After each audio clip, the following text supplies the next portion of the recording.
right. We should be on live on Twitch just now. Or we should have just gotten live on Twitch. English, I speak. Alright, we are live on Twitch. Let's get live on YouTube. Yeah, I'm making doubly sure that I'm live on YouTube ever since the great incident of Silent Hill's, I think, 12th episode? I forgot how many videos of Silent Hill I've done so far, or how many streams I'm in, but yeah, one of the streams never went live on YouTube, so I'm making sure that does not happen again, especially during the Choose Wisely festivals hosted by Studio Fuwa. This is a streaming festival that mainly focuses on celebrating narrative-driven games, with today's game, Death and Faeology, being one of them. It was created by Studio Mushroom Malo, and it takes place in 1920s New York. The YouTube stream's having some issues. Oh. I think the YouTube stream should be good. I think I'm live on all platforms. It still says we're waiting on me on YouTube still. There we go. We're live on YouTube now. Alright, so I'm gonna go ahead and repeat what I said earlier, just in case the YouTube stream did not get it, but I am participating in the Choose Wisely Festival this week, where we are celebrating narrative-driven games. This event is hosted by Studio Fuwa, and today I am playing Death and Faeology, the demo prologue created by Studio Mushroom Malo. I'm hoping I'm able to get through the entirety of the demo today. I do have a hard cutoff time in about like 2 hours, so I'm gonna go ahead and press new game, and let's hope that we get everything done today. What is your name? Augustine. Oh, can I change the name? Oh, I can. Interesting. Let's just go with Augustine, the main character's name. Since it seems like that's a suggested name, and I usually go with the suggested name that creators put for the games. Alright, so we're in a study. Grading first-year assignments can be such an exercise in patience. Wow, that first line is really relatable because I used to be a teacher's assistant. I used to be a teacher's assistant when I was in undergrad. I ought to remind myself that Faeology is a relatively recent science, only a couple of decades old. This university, the only Faeology university in the whole country, was just finished being built in 1905. It is still barely acknowledged in the academic field. And yes, this may take place in 1920s New York. I don't know how to do that accent. I do not know how to do the 1920s New York accent, so I'm not even going to try today. It is still barely acknowledged in the academic field. More importantly, I've got to keep in mind that children inherit their parents' prejudices and misconceptions. The human world has formed its own notion of fairies. Alas, I find myself unable to suppress a huge sigh every time I read references to poison apples ushering princesses into eternal sleep. A reference to the cunningly fairies is one I can understand, since it was quite the sensation not too long ago. Although it would be clear in the eyes of renowned phaeologists that the photographs are mere imitations. Pity that Sir Doyle was taken in by it. Sir Arthur Coyle Doyle? Arthur Coyle Doyle? I think it's Sir Arthur Conan Doyle, not Coyle Doyle. Correct me if I'm wrong, though. I ought to take a break. The grading session today has taken me quite a tangent. My beloved Oz. I suppose having a fairy companion does give one an advantage in identifying genuine fairies. I say a break is in order, wouldn't you, Oz? Oz responds through twills that I've learned to interpret over the decades I've known them. The kindly fairies again? Yes, and the prince's eternal slumber due to poison apples. We don't care much for human princesses. But making poison apples is rather an easy feat. Shall I turn one of them into a toad in front of the whole class to show that fair folk is capable of more than that? At the same time showing them that not all fairies are a friendly bunch? I can't help but chuckle at the thought of that. I believe some might just quit that same day if you do that.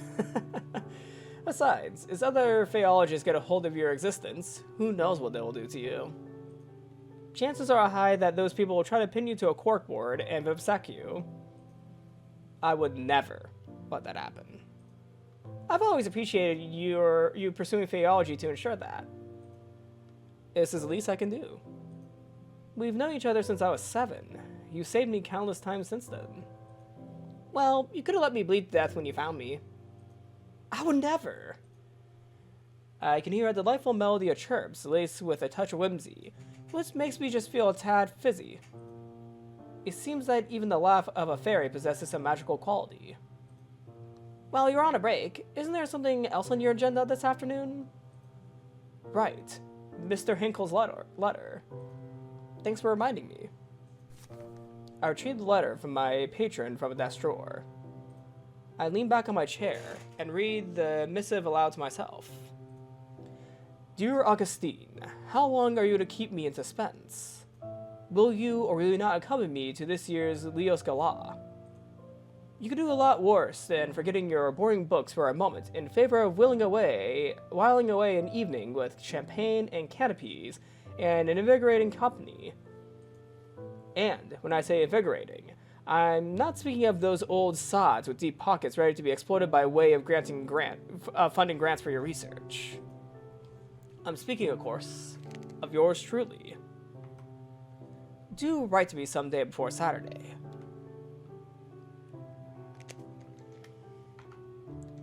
That's tomorrow's date, isn't it? Oh, I know. My delay in responding is entirely by design, I assure you. I hate to be getting the looks from the crowd like I'm a wet blanket. Faeology isn't worth my dough, they say. Oz replying chirp is decidedly indignant. I nod to Oz in agreement before returning to Mr. Hinkle's letter. It seems like you're doing pretty well for yourself if you have that big of a study. In other news, I've heard that little Ruthie Blythe has caused a minor ruckus in the city's hottest speakeasy. If your old friend Detective Kraus hadn't been in the area at the time as well, who knows what could have happened? I find myself rather perturbed at this revelation. I would have telephoned Ruthie and asked what the story was, like when we were children. However, for better or for worse, we aren't on friendly terms anymore. I resume reading my patron's letter. Speaking of the detective, have the two of you been keeping in contact? He gave me the cold shoulder when I crossed paths with him at last week's benefit. I couldn't help assuming that his persistently frosty treatment of me might have had something to do with you. It's unfortunate that the extent of bonds you have with him should end in a rather bitter taste. As you have told me more than once, when it was good, there was nothing else quite like it. Yet you speak very little of him now, and I find myself wondering if he still holds a place in that guarded heart of yours. The letter is signed, yours everlasting, Oscar Hinkle. Well, I've kept Mr. Hinkle waiting long enough. I press a pen to a fresh sheet of paper to commence crafting a response. Just then, a familiar rhythmic rapping pierces the silence. I glance in the direction of Oz, but they are nowhere to be seen. Oz must have camouflaged himself in a heartbeat. I put Mr. Hinkle's letter in the drawer before calling out. Come in, Minnie! My assistant enters the office. She's careful to snap the door shut behind her. Professor. Yes, Minnie? Were you talking to yourself again?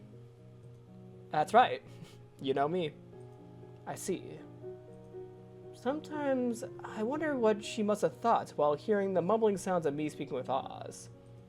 But she knows when not to poke her nose into things. One of the things I like about her, and also what makes her the bee's knees when it comes to being an assistant. I hate to be the bearer of bad news, but he's here. Who? That police detective from the newspapers. Police detective? Even as I echo those two words, there's a sinking feeling in my stomach.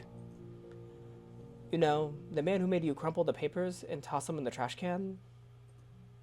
In the end, we had to stop our subscriptions for the dailies. Detective Theodore Kraus? Yes, that's one. Knowing Theo is here makes my world go momentarily off kilt. It's as if, by the magic of the fairy tales I am aligned, the ink in my patron's letter has manifested him into the reception area. Can't you tell I'm out delivering a lecture on the far side of campus or something? That depends. Is a lie like that going to deter this man?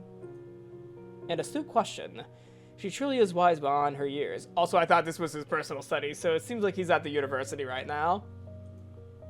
I mean, whenever I was a teacher's assistant, I did all my grading at my apartment. Probably not. He happily traversed the entire campus just to torment me, I'm guessing. Alright, let him in. With a brisk nod, Mindy returns to the reception area. I barely have time for a steadying breath before Theo barges in. He drops a box on my desk right off the bat. Damn! What is this? Why is he in my office? Well, look who the cat dragged in. Not even a how do you do? What? Do niceties suddenly mean something to you? I seem to recall you packing your bags and moving out without so much as a goodbye. There was no one to say goodbye to. Didn't you find out I left only a few days later? At least it made it easier for you to leave, didn't it? There's a tinge of hurt in his voice that I'm only able to pick up because we lived together for several months. As my mouth struggles to catch the words hanging in the air, I feel the piercing, icy silence creeping in.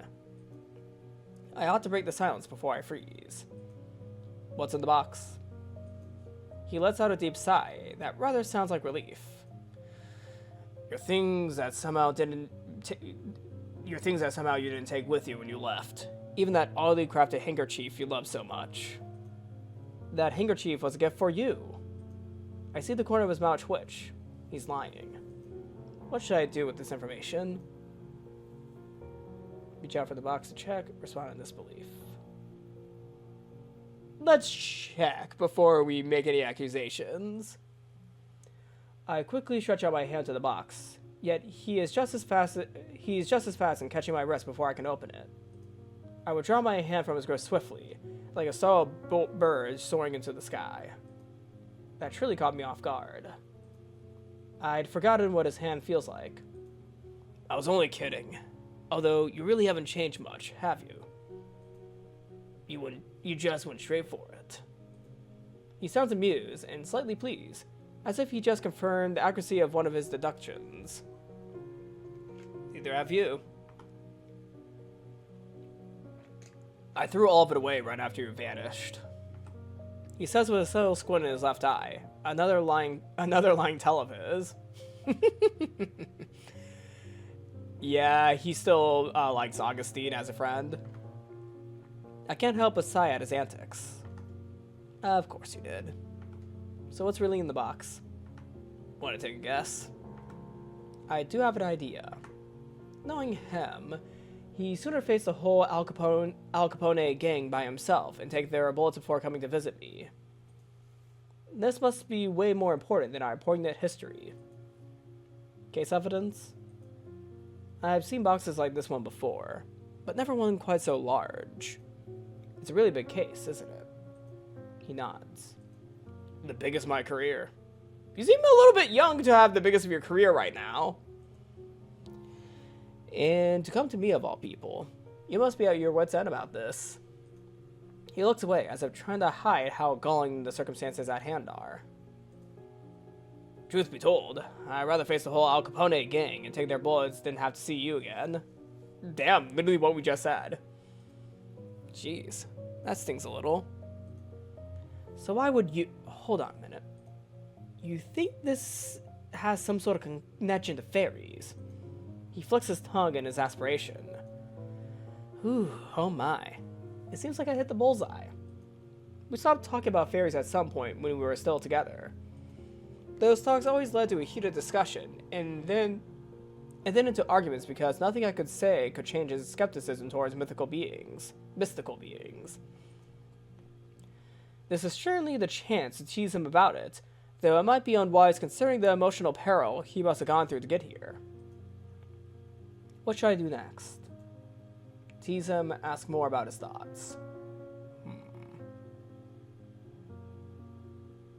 Can I save right here just in case? Yeah. Let's go ahead and save into slot 1. I'm really curious about his thoughts on this, so I might just ask him for his thoughts, though. I know this must be hard for you, but I can't help you if you don't say anything. He sighs. You're right. As difficult as it is to admit, the things you told me before about fairies and whatnot might have helped to make sense of this case. But I have to say, for the sake of my sanity, I still don't believe they exist. Fair enough. Oz, reveal yourself. I'm joking. He appears pleasantly surprised by my answer, as though he was expecting a quarrel right around the corner. Little did he know, I've learned that it's mute to try to explain the otherworldly beings to him. So, what makes this case so significant? Why do you think it relates to fairies? Are you even allowed to tell me? I hear the sound of a chuckle under the breath like a bolt from the blue.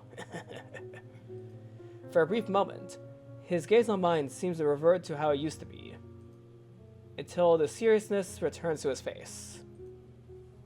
First things first, since I'm leading the investigation, I do have some discretion on what details to divulge and to whom. That is, if the confidant can bring value to the investigation. And I've known you for a fact that you can be discreet. Still, I must ask your sworn secrecy on this matter. You got it. So, tell me about the case. Why does this seem to be of paramount importance?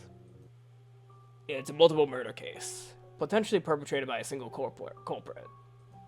The victims are chiefly middle-aged women residing north of the city. They're from old money families, the types that make regular appearances at high society events. I see. No wonder you're all tensed up.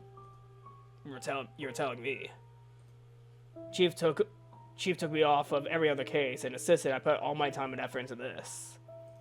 It's only a matter of time until the press catches wind and makes a circus of everything. And with some of the victims' peculiar matters of death. He pauses. This is where the fairies came in. He silently stares, and then sighs. I swear, I must be losing my mind. You've got this. Now he draws in a long, deep breath. 3 of the victims had a matter of death that the unit has never seen or heard of before. The stranger case is the one where the body seemingly hardened into a bony tissue overnight. Damn. Her corpse almost looked like a carved wooden statue. Oh, I've heard of something like that before. Of course you have. I frown at him. Don't start now. He clears his throat abashedly. Without finding out what caused these deaths, and more importantly, who did this, the press could spin the stories out of control. I don't want to imagine the look on the victims' families' faces if and when the papers are making a rouse of these poor women's deaths. Besides, what kind of depraved, sick bastard goes around murdering women in such a way? The city's already running on fumes. Crimes are getting more rampant day by day. People shouldn't have to look over their shoulder every night. It's no way to live. Even as he lapses into silence, I say nothing.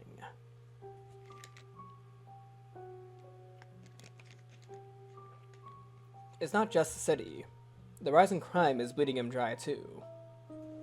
Yet, I am unsure of what words could soothe those who are fighting it on the front line. I've never been where they are. The frown lines between his eyebrows grow deeper.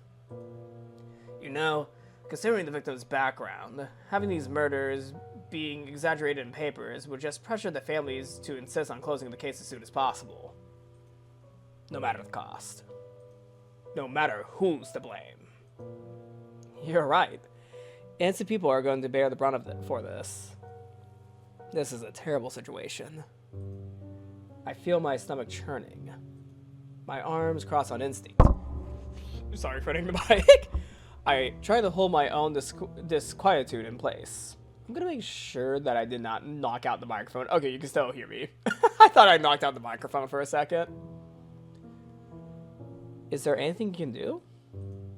I'm just one man. Try as I might, I can't keep those rotten police brass from lining their pockets.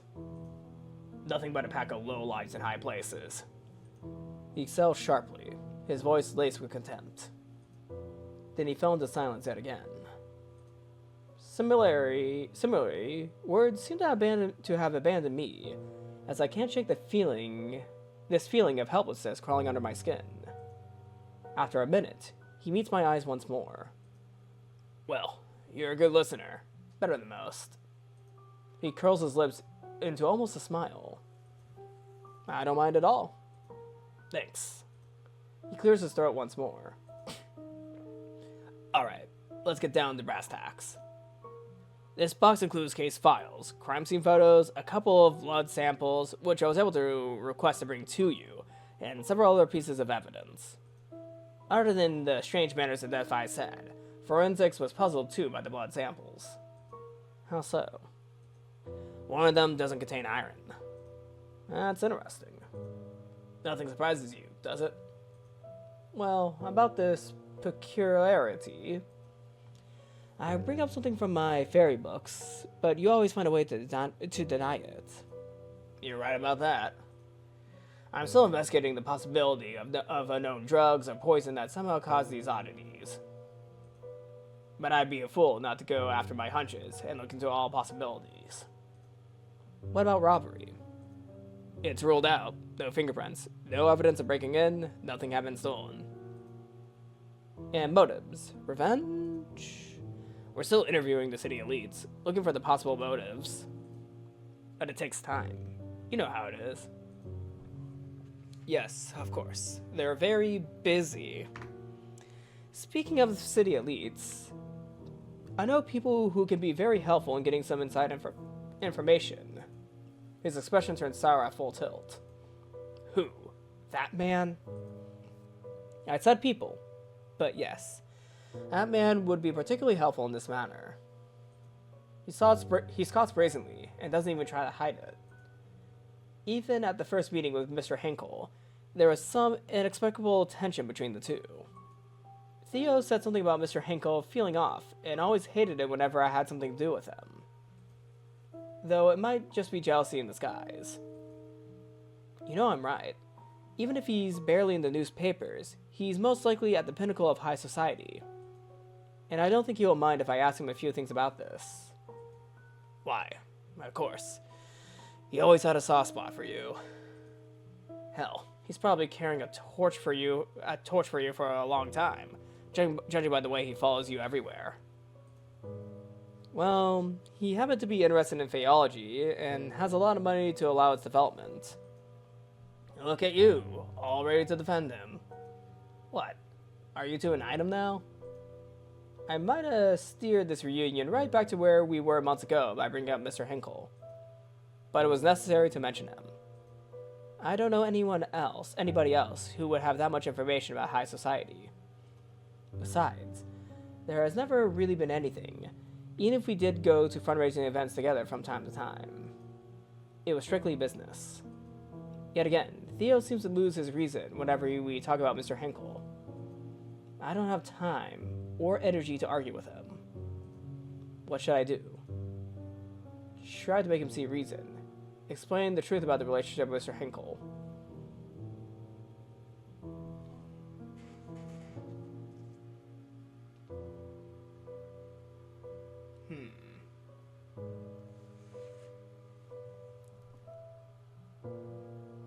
I feel like this is just going to lead to an argument, so maybe just explain the truth about the relationship? Or not anything. We go to fundraising events from time to time, but these are work. I've got to get money for my research from somewhere, you know? Our relationship is strictly business. He gives me a dirty look. Sure, I believe you. No, he doesn't. Besides, what I do with him is none of your beeswax. His voice becomes even more irritated. That's right. It's not my concern. Do whatever you want with him. Just make sure he can keep his mouth shut about the case. I can't help but groan at this turn of events. I will. While we're on the subject of useful allies, you mentioned before about blood that doesn't contain iron. I can take the blood samples to the university's chemist. She's good at what she does. And she's from a rich family. She might know some of the victims, or their families at least. I'll trust your judgment. I'll take it this is you agreeing to help with the case. That's right. There are lives at stake. He lets out a soft smile, as though in quiet agreement with what I said. Thank you. Well, if you think it will be helpful, you can even ask the people you mentioned what they know using the evidence items. But the case files are for your eyes only. Understood. He has fallen silent somehow, leaving an uncomfortable hush in the air once more. Suddenly, a realization comes to mind. Does this mean you'd be willing to hear about fairies? About Faeology? That depends. If this was indeed fairies' doings, and if through your investigation, you can provide solid theories on 3 things. The culprit, their methods of murder, and their motives. Alright. Not for sure if the Noxus commandments could really apply to this case, because there's magic involved. Supported by evidence, of course. I'm sticking with the idea that there's a logical explanation, an earthly one, for now. Fair enough. I'd wager that we have approximately 24 hours to get some sort of answer, an answer that makes sense. I can feel the papers are close to getting the story. While you're investigating this lead, I'll look further into unusual drugs and poisons. How about it, Faeologist? Do you dare to take on this challenge? Do I? I mean, yeah, I'd help without even being challenged. Like, honestly, I would actually help without being challenged. So I wonder what kind of reaction he would get from this one. I'm gonna save real quick. Wait, how many save slots? Oh, okay, only 4. I'll overwrite this one. Alright, do I accept the challenge? Of course. I mean, I'll help even without being challenged. Even without being challenged, I'll still help you, you know? He stares at me impassively. Of course I know. Well, if you need anything from me, you can just ring me. Very well. But you need to promise me that you'll not just hear me out, but also keep an open mind to fairy topics if I succeeded in what you asked. I promise. But I can't promise not to scoff from time to time. That's good enough. I ought to get going. Maybe this will be an opportunity for you to increase Faeology's credibility in the eyes of the academics. Maybe. Seems like some detective has been following the tiny part of Faeology in the newspaper. Says you. The ones who had to stop the daily paper subscription just because some detective kept getting the headlines. How do you... Before I could finish, he had walked towards the door and opened it. See you tomorrow, around the same time. I hear the door closed. Hey! I exclaimed with a hint of frustration. After some thought, I realized that he must have noticed a missing newspaper on my desk and my assistant's. Reading papers was part of my daily routine when we were together. I can only shake my head in disbelief. He hasn't changed much either. As I'm reminiscing about a few moments of our past relationship, Oz reveals himself again, now that we're all alone. That was quite the reunion. It was quite the reunion indeed. He hasn't changed at all, has he? I suppose. Although, you don't have an obligation to help him. I know. But I've already agreed. Very well.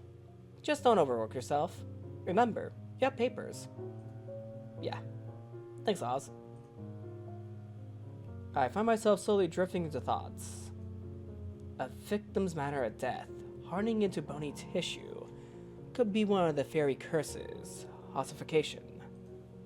If only I could ask Oz whether a fairy was behind this, and which one. But it is not that simple. Even if they are my longtime companion, fairies have their own rules about exchanging favors, and they are secretive about their land too. A favor like that doesn't come cheap. At least I'm stocked up on milk and honey for small requests. Speaking of requests, I should get started on a reply to my patron's letter. For some reason, he seems to be more insistent this time that I come with him to the gala. I retrieve a paper and pen, and I mumble to myself as I write. Dear Mr. Henkel, I hope your recent forays into high society have proven more fruitful than they have in... Should I be hyperbolic? Yes, or be realistic? I mean, he's my patron, so he is giving me money.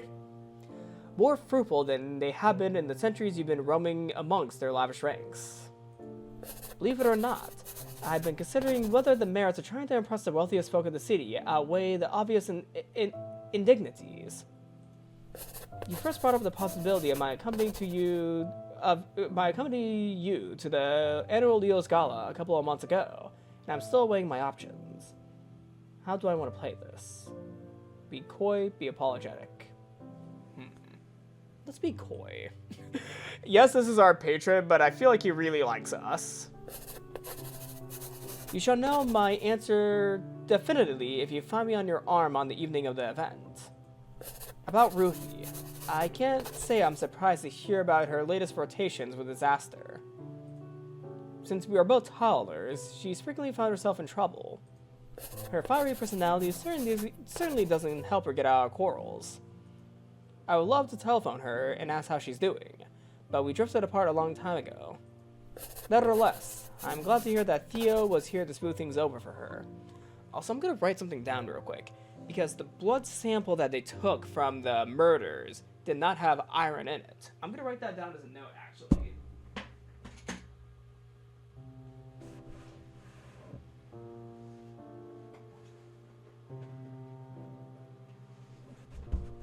Yes, so there is a mystery afoot.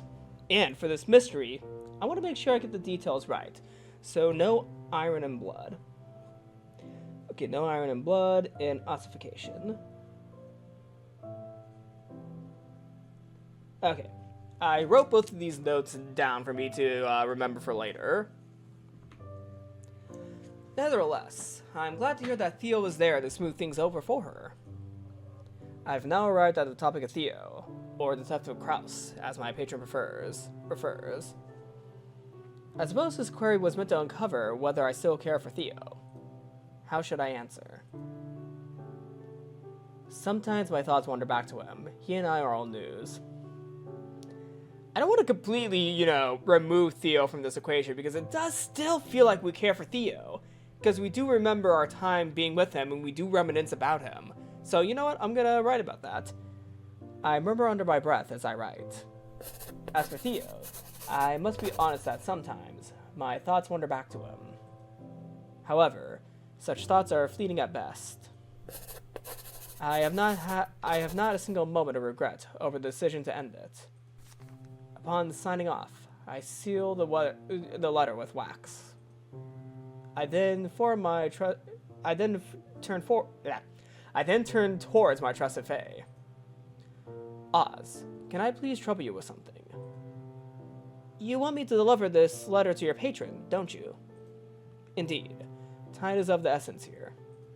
As always, please take care not to catch anybody's attention. He'll see it by tomorrow morning, I'm sure. It will be my pleasure. Thank you, Oz. I'm off. I'll see you later today. I watch as Oz flits out of my office window and vanishes. Once the Fae is gone, I call my assistant to my office. Yes, Professor? Hold on one second. I ruffle through the contents of the box. Carefully, I extract the blood samples that Theo mentioned. They appear to be stored in test tubes. Would you mind asking Dr. Rayford to analyze these blood samples? Dr. Rayford. I'll do that, sure. As I hand the samples to her, I notice that she looks like she wants to say something. Over the 2 years we have been working together, I picked up on a few of her tales. What is it, Minnie? How did it go with English I speak. How did it go with the detective? If you don't mind me asking. Oh no, not at all. He's the same as always. There's lingering beef, of course, but we've sort of managed to put it aside for something more important. He has brought a rather significant case that he suspects might have some supernatural elements, as hard as it was for him to admit it. Oh, good for him. I can't help but grunt at a remark.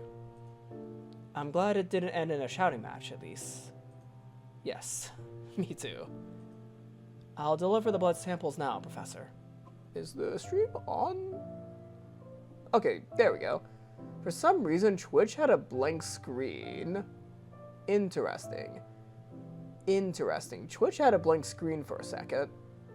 I'm gonna keep an eye on that. Yeah, I'm gonna keep a close eye on that. That was interesting. Huh. Thank you, Minnie. Minnie hurries out. I'm alone in my office again. Remembering the conversation about the case, I'm suddenly engulfed by unexplainable, eerie feelings. I should start the investigation right away. Alright. Drag and drop item from the inventory to the desk. Select an item in the records, then press the icon to open the inspector and read insights you've gathered. Hover the magnifying glass above an evidence to access information and see the details in it. Okay. Use the black light to see invisible things. Okay. Read the encyclopedia to gain additional information. Faeonistics. Some Faeologists have applied Darwin's theory of natural selection to Faekind by putting them in the same genealogical line as insects, especially the Lepidoptera group, which are moths and butterflies. This is supported by their similarities to each other. Beneath a special black light, some species of butterflies can glow by having a chemical known as phosphorus, which Fae also have. Both these butterflies and Fae display an attraction to the black light. Well, hopefully Oz does not get too interested in the black light as we're working. Read the button to end the investigation. Got it. Okay, desk, record. Alright. Case file number 1. Okay, case file number 1 in the photo. Wait, should I put all these on the desk? Hold on. I think I could put all these on the desk. Hold on. Case file number 1, the photo. Photo for 2. Oh, wait, I can only have one file at a time. Never mind. Yeah, you go back. And you go back. I could only have 3 items on the desk. Got it. Alright, so this must be case file number 1 with the photo of the woman who got ossified. Okay, can I open you? Okay, records, tools.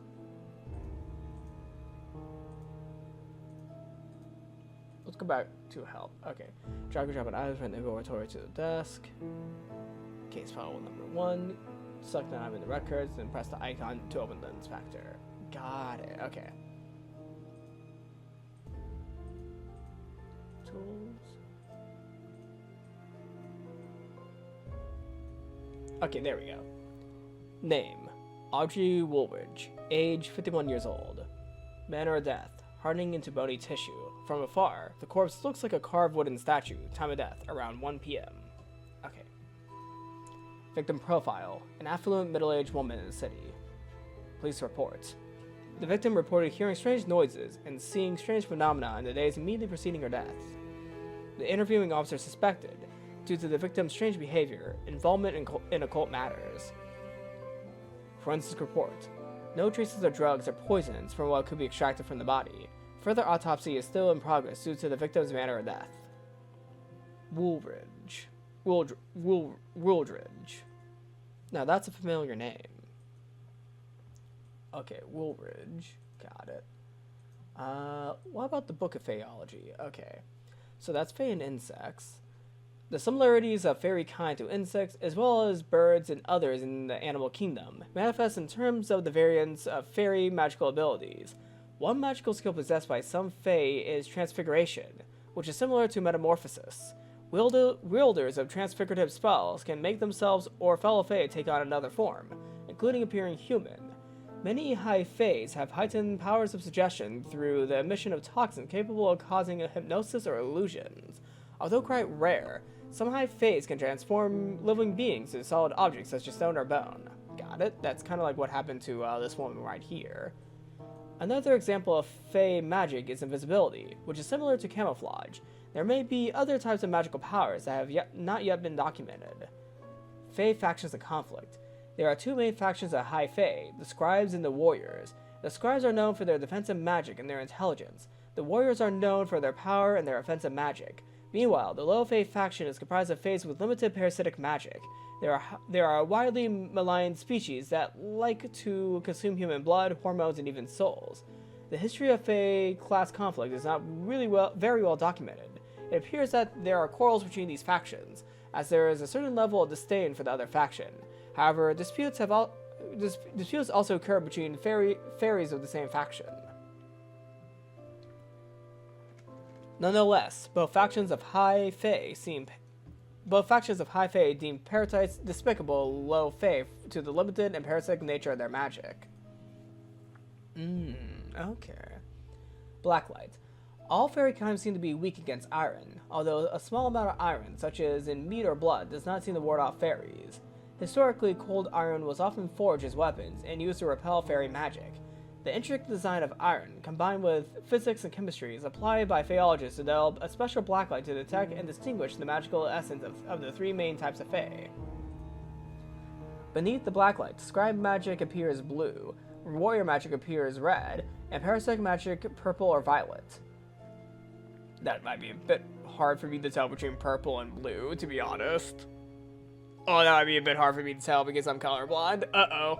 We'll just see if how hard it is for me to tell. Sustained blacklight illumination on an object imbued with the fairy magic may reveal intricate details of certain complex spells. If I really do fall in trouble with the colors, I might ask a friend for additional assistance regarding my color blindness. Like, I might take a photo and ask a friend, hey, what color is this? I need to make sure that I get this right for a mystery game. Scribe fairies. The scribes are high faes who are capable of expressing benevolence and kindness that is similar to humans' kindness, and they tend to be friendlier to humans. However, this kindness is only shown in the form of favor exchanges, and they do not go out of their way to help others like humans would. The scribe magic assists humans is contingent upon the favor the humans deliver to them. For example, some scribe fae may use their magic to give blessings to humans who have done very special favors, or boons for them via inheritable invisible markings such as sickles or birthmarks. These blessings can last through generations. The rumored fae-touched bloodlines have become wealthy and powerful through the decades that they have been favored. However, they may also use their magic as a curse, sometimes even deadly, if they feel offended or insulted. Some scribe fairies are also prone to pranks and mischief when they are bored. Warrior fairies. The high faes of the warrior faction frequently reside in groups and are territorial.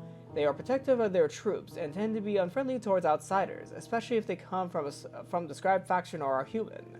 They will smite anyone who interferes with their group. Humans entering their territory, even if accidentally, may face elimination through the warrior's offensive magic. Although fairy warriors typically remain within their own kind and shouldn't venture beyond the boundaries of the fairy realm, they are known for their aggressive temperament and volatile disposition. Caution is strongly advised when encountering and interacting with these beings. Parasitic fairies. Fairies with limited magic consistently need to feed off other sources of energy, mostly drained from humans, such as blood, hormones, emotion, and life force. However, the mechanisms and rates at which these drainage processes occur are greatly varied. Notable incident, Changeling. There are unconfirmed rumors that some high faes like to capture humans and bring them into the fairy land for purposes such as forced reproduction, damn, holy shit, servitude, ritualized combat for their amusement, and so on. Damn. The fairies leave changelings behind to mark their absence. Master Absence Mask. A changeling is composed of several fae, typically of the parasitic type, magically transformed to look almost exactly like a deducted human. Due to the complexity of the fae magic required to create a changeling, the enchantment almost always goes Ari. Anomalies common among changelings include an extra finger and an extra toe. Okay, we gotta be very careful with that. Nearby heat conductors, such as small metallic objects, have also been known to repel or to warp the magic-creating changelings. Okay, we gotta keep all these in mind.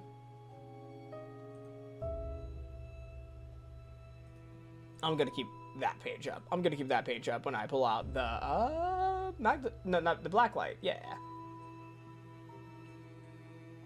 Do we get any... There was a sound here.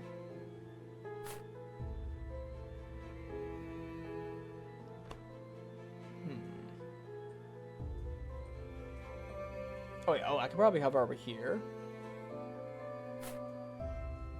The first victim's crime scene. This is the first time I'd encounter something that could be ossification. I feel sick to my stomach. No one deserves to die like this. Something's odd with her fingers. Wait. Changeling! That's 6 fingers! 6 fingers. That's 6 fingers. Hold on. Hold on. Let me get my other tool out. The black light. She has 6 fingers. Yeah, she has 6 fingers. Changeling. She must have been affected by a changeling. Or she must be a changeling herself because she has 6 fingers. Okay, let's see the next body. Case file 2. Next body. She has 6 fingers as well. They're changelings. The changelings are dying. These women are still alive because they're changelings. The changelings were killed. And these women are being captured.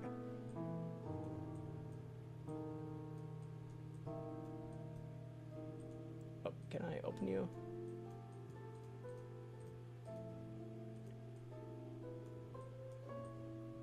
How did I get the other one to be opened?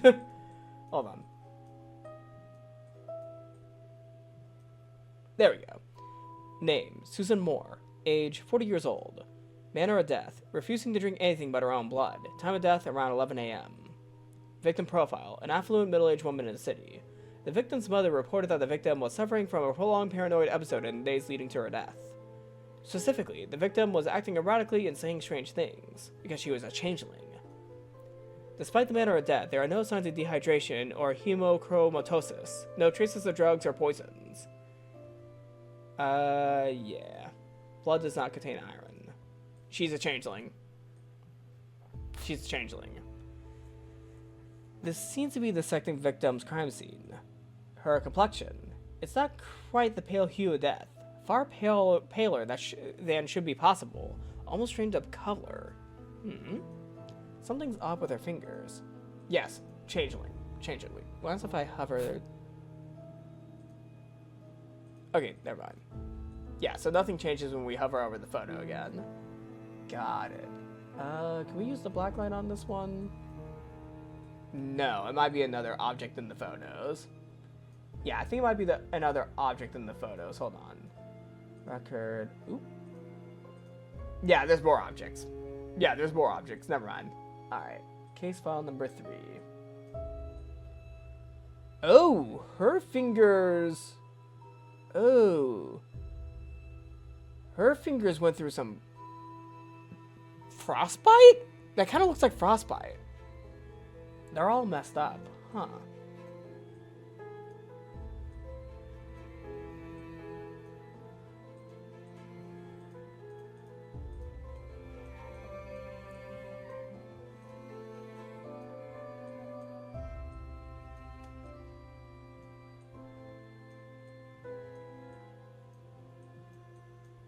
How do I open these?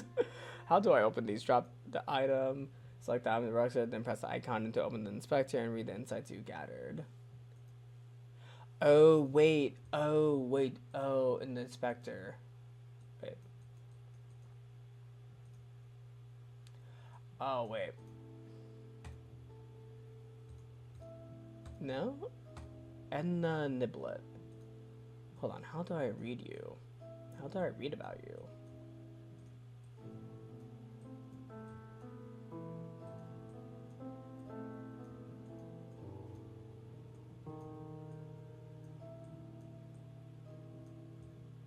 I need to remember the magnifying glass position. I need to remember the magnifying glass position. Because for the life of me, I cannot figure out how to open these. What the... How? There we go. Okay. Edna Niblet, 64 years old. Gnawing her own fingers down to the bone. Time of death, around 10 a.m. An affluent middle-aged woman in the city. A friend of the victim reported that she visited the victim's residence to drop off an invitation shortly prior to the victim's death. The friend also wanted to check on the victim's well-being, as she had allegedly been acting strangely at a party the night before. According to the friend, she witnessed an emotionally charged conversation between the victim and a young factory girl. However, the friend didn't think much of the interaction at the time. At the crime scene, the invitation card dropped off by the friend was seen close to the victim's corpse and was taken in as evidence. No trace of drugs or poison, blood type unknown, other blood-related investigations are underway, blood does not contain iron. Got it.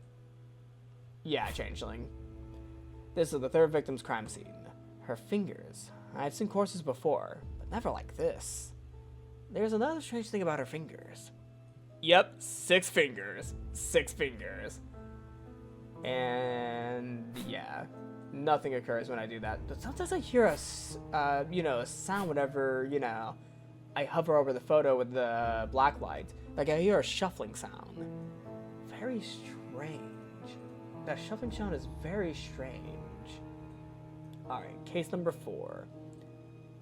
Oh, this looks to be a younger woman. Yeah, this looks to be a bit of a younger woman. There we go. Mary Hatcher, 19 years old. Death from shock due to arsenic poisoning. Around 6 p.m. death. A young factory girl. Oh, wait, that was from Edna's profile.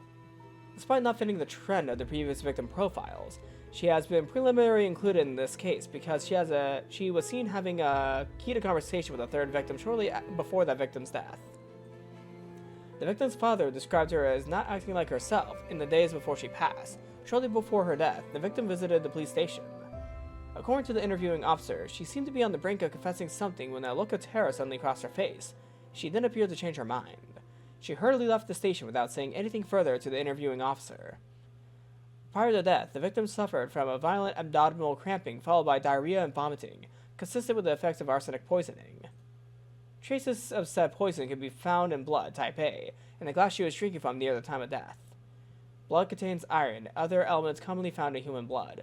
She might be the first actual victim because the other ones were changelings. She might be an actual human that died. Poor girl. It's a cruel thing to see youth being stolen so abruptly. Yeah, I think she was uncovering something regarding the changelings. Like, she might have found something regarding the changelings by accident. Like, she accidentally came across something that she should not have. That's my current theory for what's going on there. Alright, now we have 2 photos. Oh, interesting. Wait.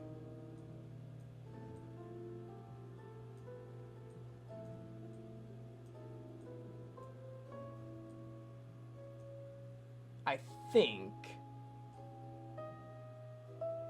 there's some similarities between some of the people here. I don't think you're... Are you in this photo?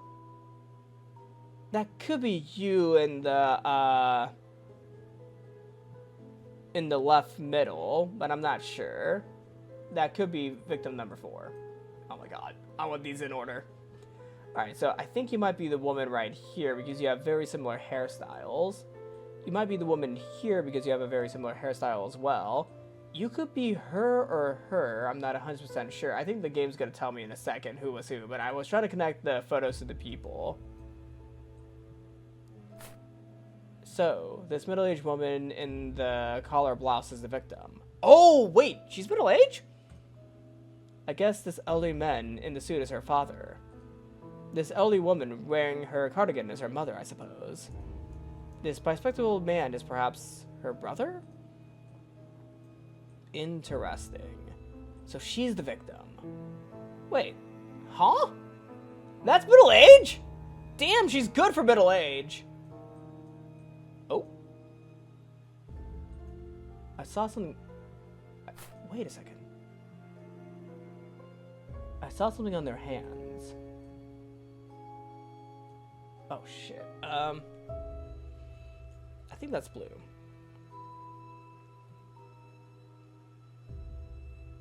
I think that's blue. I think what we're seeing here is blue. I'm gonna send this to a friend real quick. Yeah, I'm just gonna send this to one of my friends' group chats and just ask, what color is this? Is this blue or purple? Alright. Alright, I just sent it over to a few of my friends asking, for the game I'm playing right now, is this blue or purple? Is this blue or purple? Alright, let's check out this photo. So, this middle-aged woman with the pearls is the victim. Okay, I was right. I think she's the ostracized victim. I guess this elderly man with facial hair is her father.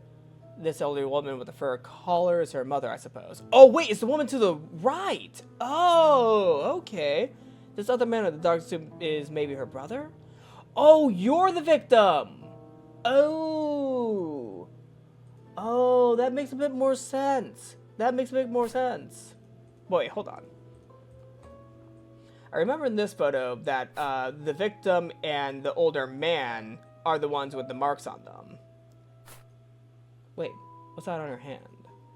Wait, what's on your hand? Wait, is it your hand? Okay.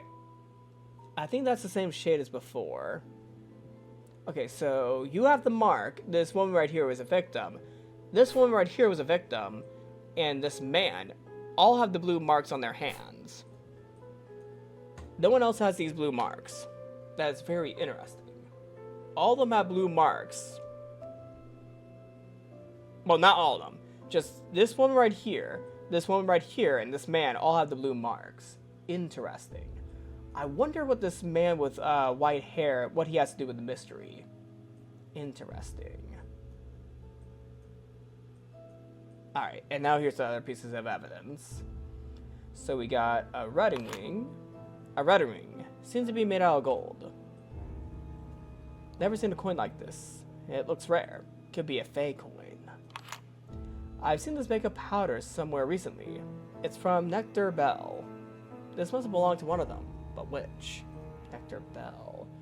I wonder if the owner likes the box design and carrying around in her pockets since it's already used up. Perhaps the chemist has some interesting insights since her family owns the brand. So one of them uses this makeup powder. Interesting. Maybe it's her because she looks very young for middle-aged. She looks very young for middle-aged, so it might be hers. She must have a really good skincare routine. Like, middle-aged and looking like that, maybe she's the 40-year-old victim. Who was the 40-year-old victim again? I think it was this person. Like, probably just Susan Moore. Yes, she could be Susan Moore. Like, she could look that good for 40 years old. Like, she just got into her 40s. Yeah, she just got into her 40s. And this is, I think, no, this is either Susan's or Edna's flyer. My patron invited me to this event. I'm so uncertain if I want to attend. I mean, I feel like this event might be very important for this investigation, so you should probably go. Alright. So this could be, knowing the blacklight colors, this could either be a scribe fairy because they have the blue color, or a parasitic fairy because they have the purple color. Interesting. Very interesting.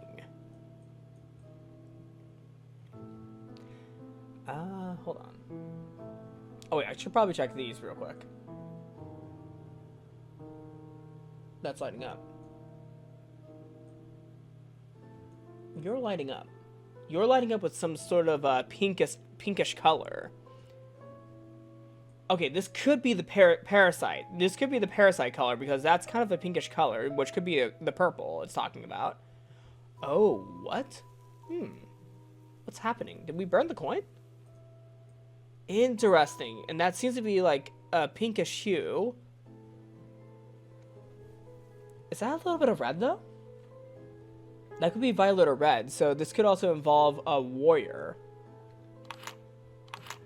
Nothing's in the, yeah, nothing's here, but I'm hearing a sound. I'm hearing a sound when I hover this over, but I'm not seeing anything. Interesting. Whoa, I've seen this before. This is a parasitic fae. A failed transformation magic? What the fuck? Oh my god, what the hell, man? It does look like a bug, but that's a parasitic Fae. Interesting. We are putting this in the record box. Yeah, we put you in the record box.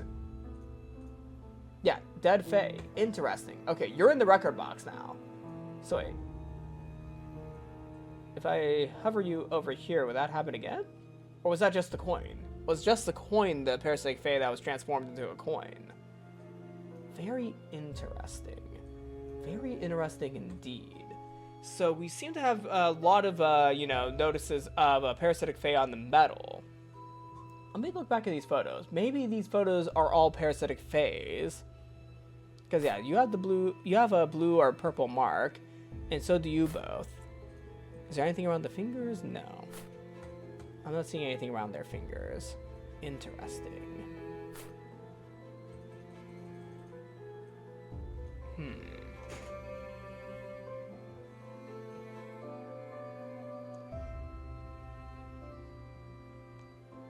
Though, since the parasitic Faes had a pinkish color to their hue, I'm going to assume that the hand marks are blue.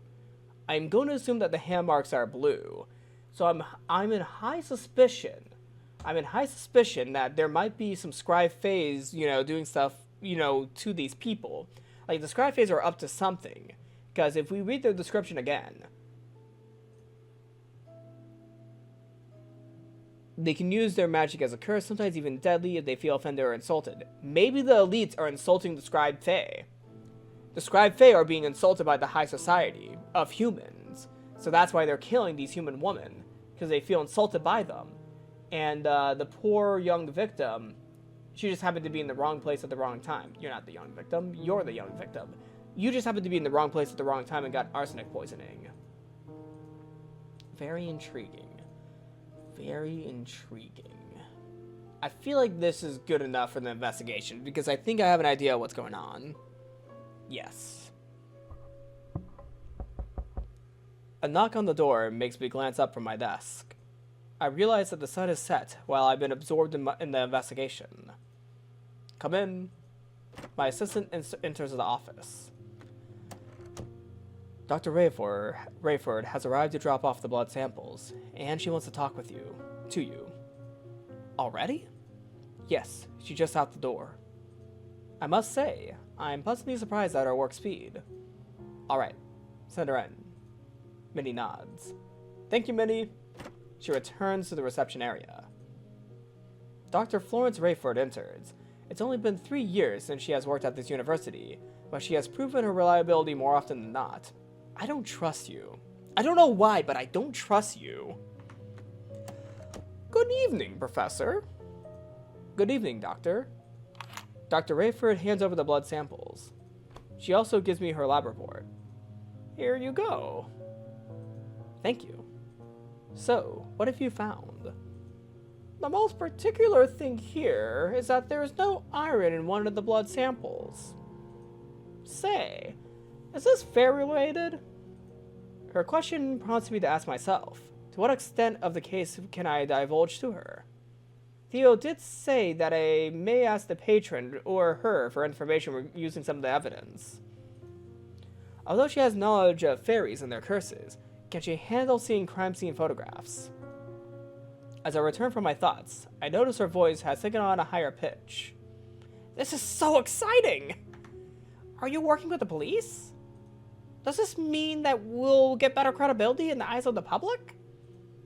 Oh my! We're going to be in the papers, aren't we? And not on the usual corner spots, too. Oh, I can hardly contain myself! It appears she took my silence as a yes. It's good that she's excited about the possibility of advancement for Faeology, but her cheerful disposition can sometimes be rather overstimulating. As if on cue, a knock on the door arrived to spare me. The specific sound is familiar, more familiar than when my assistant knocks. Special delivery. Mr. Henkel's hands are empty. I should probably give him an older voice. Anne, what, pray, might you be bringing for me? Is it you? Are you the special delivery, Mr. Henkel? If you wish to call me special, then I certainly won't stop you. But I did bring a box of huckleberry muffins for your office. That's a bit younger than I wanted him, and he sounds a lot like Theo. Hold on. Minerva was instantly enamored by their buttery scent. She is currently feasting on them. We could only hope she will leave a muffin apiece for the rest of us. Oh, hello there, Florence. I didn't expect to see you in this office. Hello, Mr. Henkel. Fancy seeing you here. Although, you do have a habit of making this office your sole stop on campus.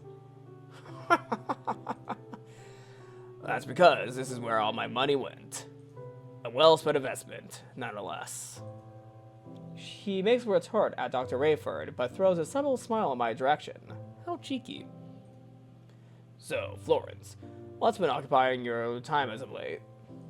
She looks at me briefly, possibly wondering whether she should tell him about what she did for me.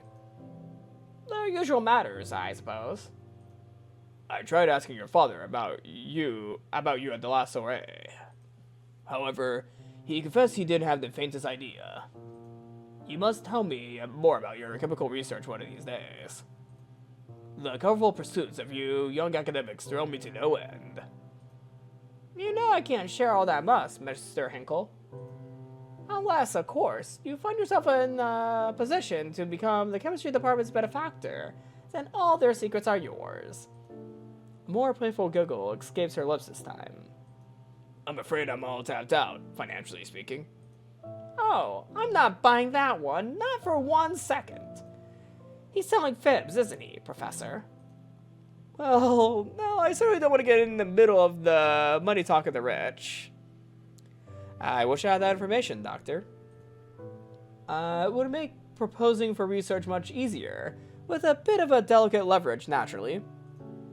Mr. Henkel laughs in amusement.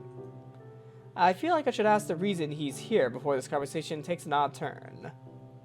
On another note, Mr. Henkel, did you get my letter? Is that the real reason you dropped by? Upon realizing that I called Oz to insert the letter into his mailbox only this afternoon, I'm about to retract these questions. Unexpectedly, though, he bows his head in assent. Your words have always had this immersive impact on me. Perhaps this is why you're such an effective educator. Whenever I encounter your written language, I long to hear it spoken with haste. Are you putting a spell on your letters, by any chance? I think you're the one with all the spells, Mr. Henkel. Your muffins, for one, have always been successful in getting Minnie's guards down. Oh dear, you two are making me blush. Man, I wish I had a man like Mr. Henkel. I suppose it's time I take my leave and leave you about be. I'm due somewhere shortly anyhow. Oh no, that might not be necessary. I can't stay longer either. I can't stay long either. Mr. Henkel lapses into silence as he continues staring into my eyes. It's difficult to maintain eye contact with him, but even harder to look away. I wonder what I should do. I ought to discuss the case, but both of them seem to be in a hurry. Should I tell Mr. Henkel to return another day, since I need to have an important conversation with Dr. Rayford right away? Or should I dismiss the chemist and meet with my patron now? There are benefits to either choice. Soliciting Dr. Rayford's opinion on the case may be a good idea. She could share more insight on the chemistry side of the case. Her parents own a successful company that produces the powder, makeup, and evidence. She would also know the social happenings among the wealthy elites. On the other hand, Mr. Henkel is also a viable candidate for an interview. His connections within high society know no bounds. Everybody seems to know him one way or another. He might know things Dr. Rayford doesn't. Since he has been funding my research for a long time, my Mac went to sleep.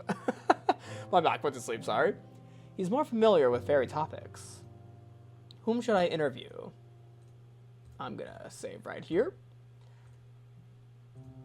Because I feel like Dr. Rayford's the better option for this one. Even though I would like to know more about Mr. Henkel, I feel like Rayford's the better option.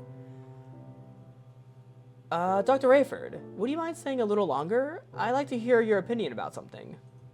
Dr. Rayford glances at me, then at Mr. Hinkle, then back at me with a glimmer of mischief in her smile. Are you sure, Professor?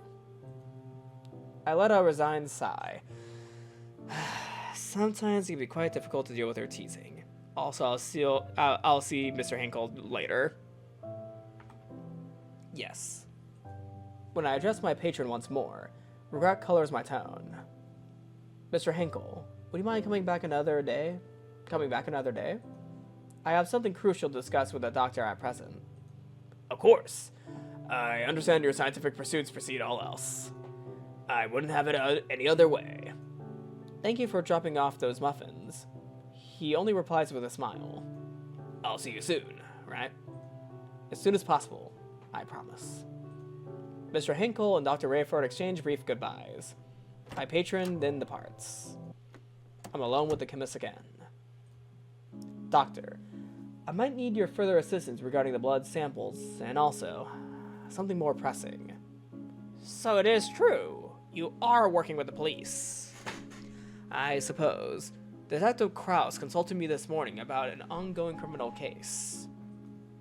Oh, do I sense some old flame flickering back to life? Your eyes are tricking you, Doctor. It's been ashes for a long time now, and nothing has changed. There is a hint of disbelief in her eyes, but I won't indulge in her playful teasing, as there is a more important matter at hand. I clear my throat.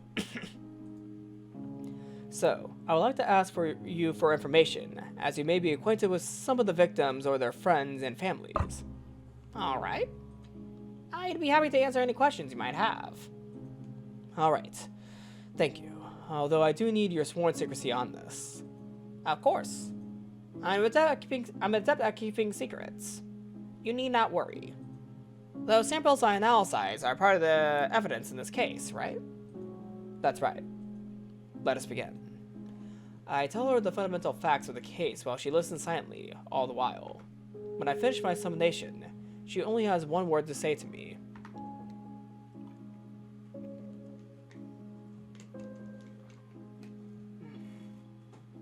That is a suspicious word. Interesting. Florence? You're a bit sus. I don't know why, but for you, Florence, someone who knows blood and is a chemist, with one of the victims dying of a poison. Sorry, there was something in my face. But yes, you know about fairies. And you're a chemist, and one of the victims died of what could be seen as arsenic poisoning. However, you may know some chemistry, and your first response to people dying is interesting. I don't know, Florence. You seem a little sus. Alright. What do I do here? Okay.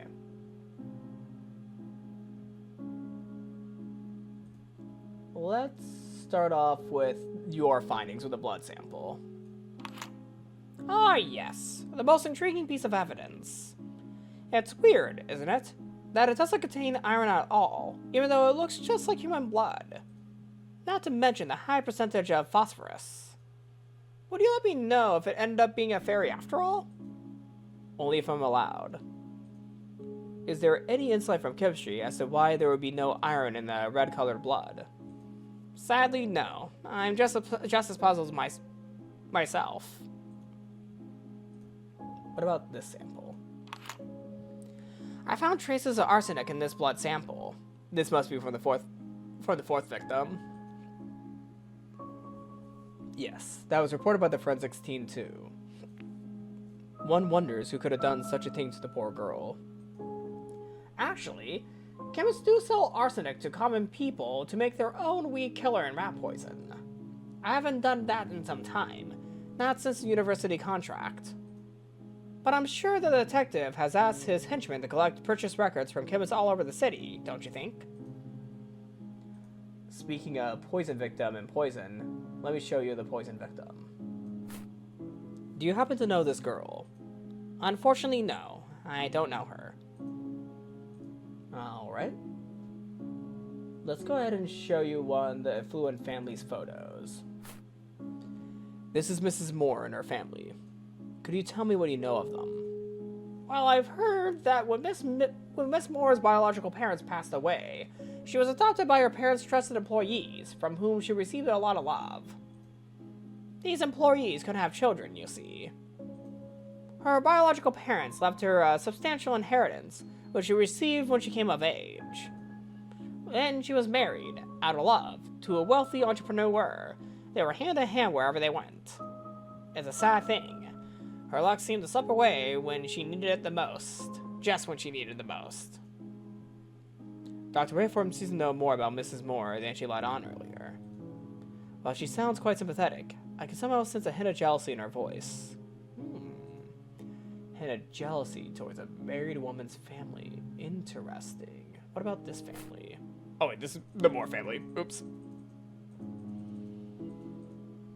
Alright, what about this family? This is a family photograph of the Woolridges. Ah, yes. It was everywhere in the papers when her father married the famous and one of the most beautiful socialites. The other man here is Mrs. Woolridge's stepbrother. Do you know anything about these people? Aside from being fabulously wealthy and well-known, not particularly. Interesting. Speaking of these victims, there's no sound to be heard as she stares at the photograph for a little while. What do you think about Miss Woolridge now? I wonder if it is too much for her. Is this Mrs. Woolridge? It's a little difficult to recognize her because of the... well... She speaks with her usual sunny lit, which is quite surprising. I guess she got a strong stomach. Yes, you're correct. What do you know of her? Everyone knows her and her family, that's pretty sure. They're one of the richest in the city, the elites of the elites. Accordingly, their circle only consists of very selected people, such as your patron, I imagine. Oh, and their family likes to host charity events. Did you ever know her to dabble in occult matters? Unfortunately, what I've told you previously is all I know about her. If she did dabble, do you think maybe her manner of death is a result of occult matters? It is certainly a possibility. What about the woman who chewed her fingers off? Oh yes, I know her. Although I can't seem to recall her name. Miss Niblet. That's right. I saw her quite often at the auction, only going for rare coins. Rare coins, you say? As usual, the winning bid was hers. I wonder if some of those coins carried some sort of curse, since they came from God knows where. Curse. Came from a curse. There were a lot of blue on the hands of the victims. Blue, I assume, because the pinkish chew was a parasite. She liked collecting coins. One of the things we found was a coin, which could have been cursed, that Miss Niblet happened to come in possession of. However, Miss Niblet had 6 fingers, so she could not be exactly dead yet. But her doppelganger, I'm just gonna use doppelganger for now. Her doppelganger happened to be the one at the murder scene. There is something floating in my hair. But yes, this is all coming together now. Oh yeah, it's all coming together now. Speaking of Miss Niblet, a dead bug? Is this part of the evidence? Oh. Florence. You should know what this is. You should know what this is. Miss Moore! She seems to recognize the victim quite fast. We've met once or twice at a clothing store and exchanged a few pleasantries. Occasionally I would see her and her husband at various dinner parties as well. They were a lovely couple. It's surprising that she seemed rather unfazed by quite the gruesome photographs. I wonder if she had seen worse deaths caused by chemicals. Although even if I had seen worse, I doubt I could muster such cheer. I've never realized this peculiar side of her. Not particular, peculiar. Alright, what's your take on this ring? My, are you proposing to me, Professor? I'm afraid my heart still belongs to my late husband. I could hear sorrow seeping from her peppy voice. Quietly, I slipped the ring back into the box.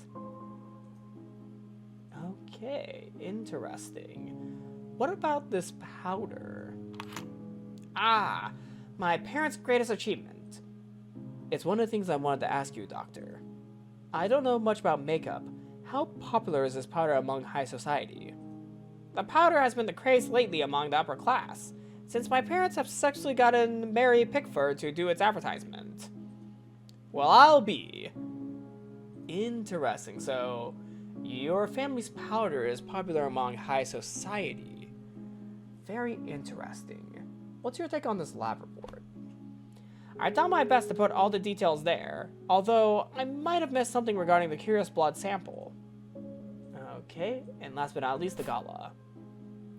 This is tomorrow's gala. I'll not be going, since the opera is playing. I didn't know you were into opera, Doctor.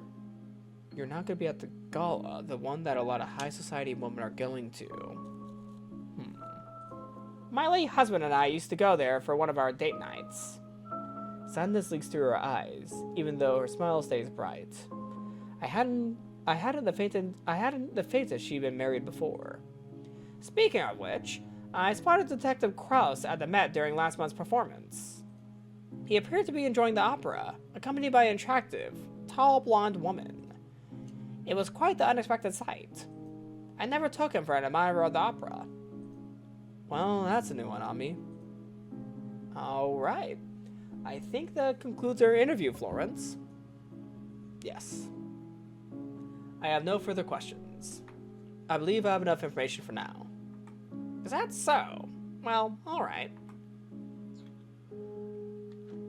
Earlier you mentioned that you had a prior arrangement, so I won't keep you any longer. Thank you for your time. You've been incredibly helpful. It's no problem. Don't hesitate to reach out if you require anything else. I give her a brief nod. Dr. Rayford then departs from my office. I'm alone again, but not for long, because Oz is coming. My assistant pops into the office, or our assistant. Professor, I'm heading home soon. Is there anything else I can do to help? No, I'll be perfectly fine. I think I'll stay and work for a bit longer. Okay, see you tomorrow, Professor. Have a safe trip home. Upon wishing me the same, Minnie leaves. I have some time until I have to wrap up my work day and head home from the office. Alright, let's get up the files once more. Okay. What do we have to say about the victims before we head out for tonight? I wonder if other people from our clique are involved. I wonder if other people from our clique are involved in occultism. All right. Wait, nothing about you? No comments? No comments about you? Okay. What about you?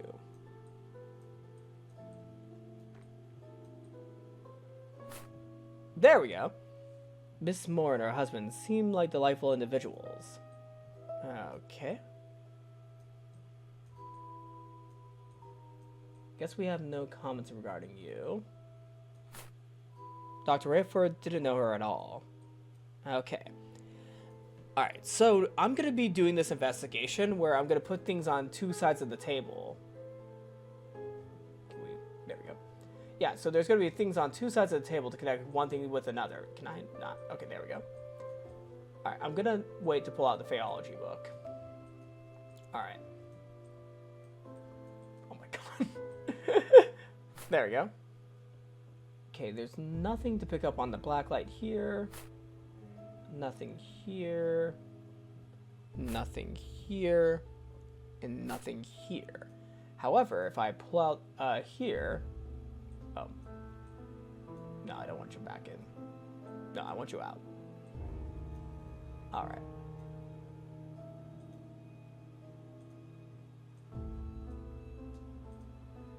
This table's gonna be a mess, but I don't mind it being a mess.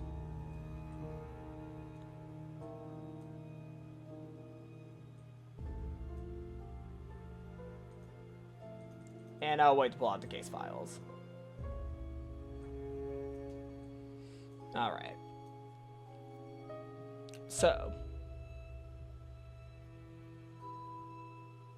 Let's hover over here.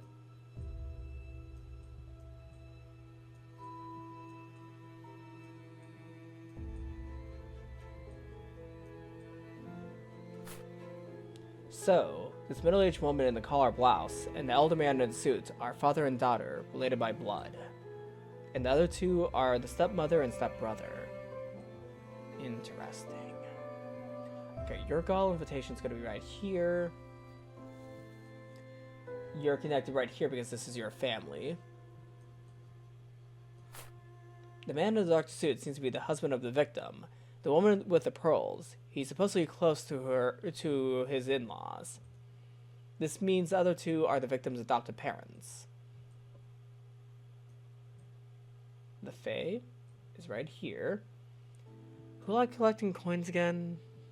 I should have wrote that down. Someone liked collecting coins.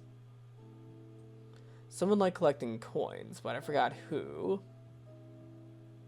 Was it you? I think you liked collecting coins. Yeah, I think it was the person with the gala invitation that liked collecting coins. Okay. You both have the signs. I saw something on their hands. Yeah. So you both had these signs on your hands. And you... Oh. Yeah, middle-aged woman. Okay. You happen to, you know... be connected with her. No, wait, hold on. I need to pull up the records again. Hold on. Case file number 1. Alright, case file number 1.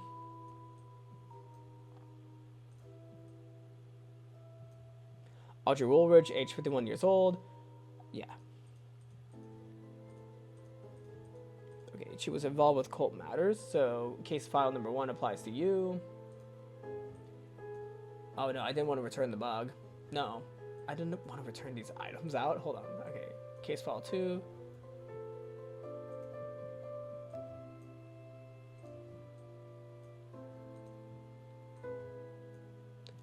Alright. I think everything's laid out on the table. Okay, everything's laid out on the table. So we have your invitation to the gala. We have you with your family. Case file number 2. Let's make sure. Susan Moore, refusing to drink anything but her own blood. A fluent middle-aged woman, prolonged a paranoid episode, erratically, despite better death, no dehydration. Blood does not contain iron. So there we go. Your blood does not contain iron. And this is the blood sample that does not contain iron.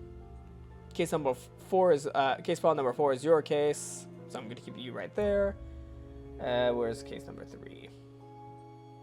That's the lab report. Where's case file number 3? Did I not pull out case file number 3? There we go. Case file number 3. Oh my god, don't stop. There we go. I'm going to pull out the No. Oh my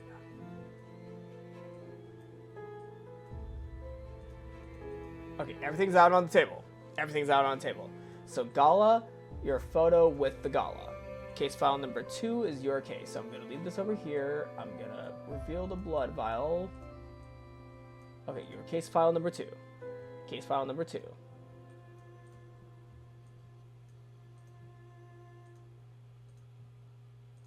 There we go. Case file number 3 is your case. The woman who's, yeah, and the Nibbit, 64, not her own fingers to the bone. Time of death around 10 a.m. Yeah, victim's death.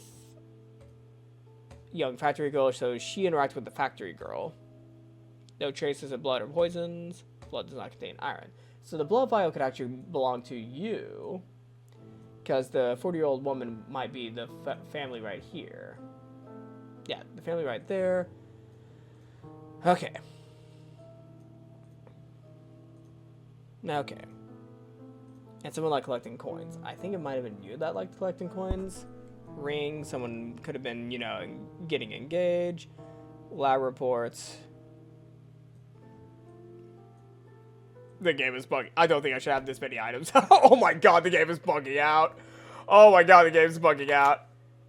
I can't even imagine I can't even begin to imagine how her husband must feel, losing his soulmate this way.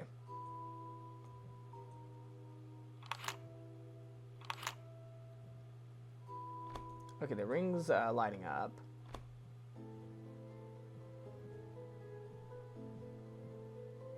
Yeah, the game is bugging out. I have way too much stuff going on. Okay, the blood sample is lighting up. This blood sample is not lighting up. So this one's lighting up purplish. You're lighting up purplish. I think that's purple. Yeah, that's like a pinkish purple. Hold on. Pinkish purple. Someone's blood means that they are a parasite. They are a parasitic fae. They are a parasitic fae. So one of the changelings could be a parasitic fae. Or combined of a bunch of parasitic fae, because the blood sample reveals that. Interesting. Very interesting.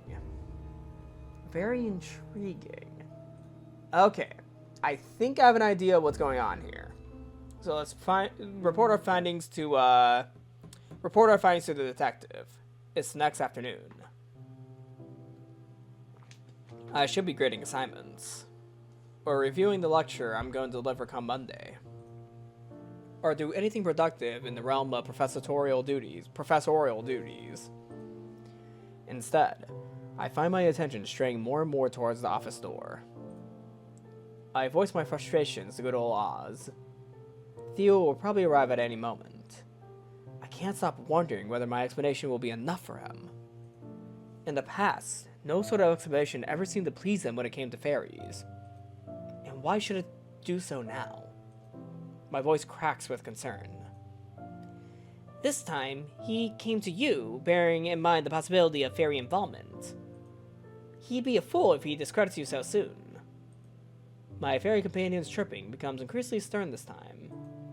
But you need to get yourself together. You must remain steadfast and strong when facing the detective. Don't permit your voice to falter when pressing your findings. I know I can't let myself unravel at this point. It's just that he's never solicited my opinion quite in this manner. A professional insight, no less. All the more reason to be calm as you can be. Maintaining your composure is essential to delivering a persuasive argument. But no matter what happens, you at least know you tried. At least you know you tried. At the end of the day, he's the one who needs to solve this case. You're right. Of course you are. I'm not a detective. I'm simply a professor sharing my perspective. Thank you, Oz, for always taking me off the ledge. Just then, somebody knocks on the door. That's my cue to sail past your window ledge. Best of luck. I whisper a hurried goodbye to my fairy friend. I'll see you tonight, Oz. Once Oz is flown out, I direct my attention toward the door. Come in. My assistant marches in. Professor, you have a visitor. The detective? Minnie nods. Alright, send him in. Minnie nods once again and walks out of the room. Theo paces around a little bit after strolling in. He appears quite distracted. He finally stops and opens his mouth. So, what have you learned? I take a deep breath. Here it goes. I have to present my findings to perhaps the most sought-after detective in the police force. Theo investigates cases right where the crime scenes unfolded.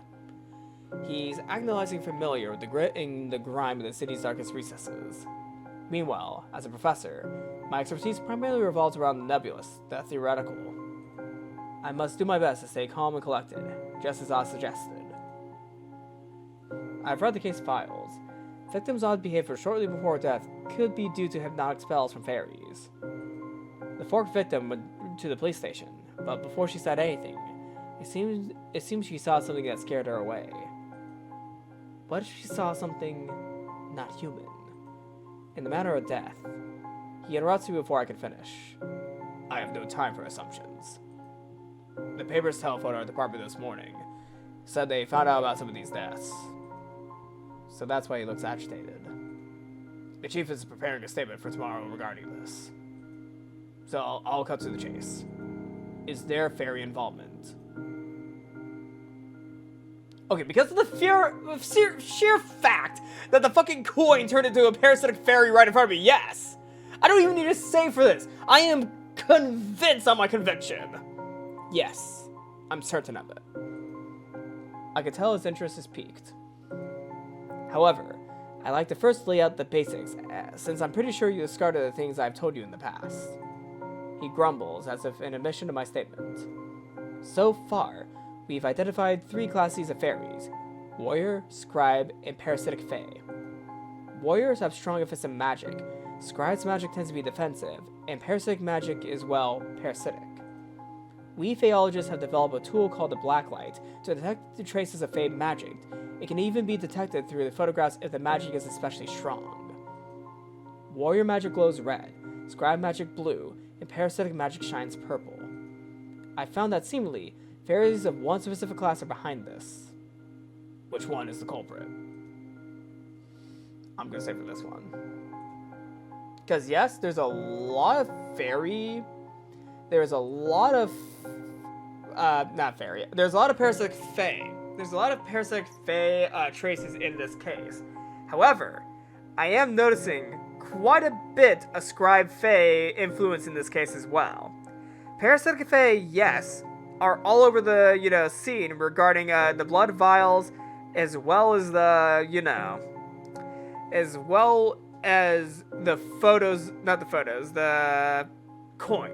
The coin and the blood vials reveal purplish hue. Meanwhile, the photos show traces of blue, which is scribe fae. These are the photos that are especially shown to be strong, because if a black light is showing a light within a photo, that means it's especially strong. I am high belief that scribe fae have something to do with this, or they could be the elite themselves, because parasitic fae were all over the case with the purple hues. I want to pick scribe right here. I really want to pick scribe right here because of the photos, but I see a lot of purple violets, so I'm gonna pick parasitic fae, even though they're probably put up to this to be the doppelgangers, the mimics, whatever term they're using, to pretend to be the elite. They could be considered victims too if they're getting killed, because I think the scribe fae could be killing them. Oh my god, this is tough. This is tough. This is really tough. But the parasitic fae are the ones that are getting murdered as these doppelgangers. And scribes cast curse. Scribes cast curse. Coin. Parasite in the coin. It could be a scribe fae. I think it's a scribe fae. I may be sounding crazy here, but I think the perpetrator may or may not be a scribe fae. Also, hold on. I think someone responded to my question regarding the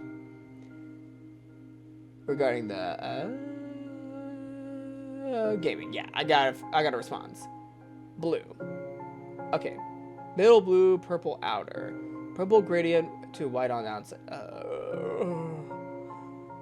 Middle blue. Yeah. Okay, middle color, I think, is the hands. The hands were blue. So my friends are saying that it was a blue color. My friends are saying it is a blue color. Got it. Very good information. Very good information. So blue color on the inside. Scribe. They're of the scribe class. What is the evidence? Oh, wait, no! I didn't see the options! Wait, hold on, can I go back? What did I click? Wait, what did I click? I didn't mean to click. I didn't mean to hit that. Fuck! Hold on, I'm going back to a low file. I did not see what I picked. Hold on, I did not see what I picked. Yeah, I did not see what I picked, hold on. Yes, I'm certain of it. I can tell his interest is piqued. Okay.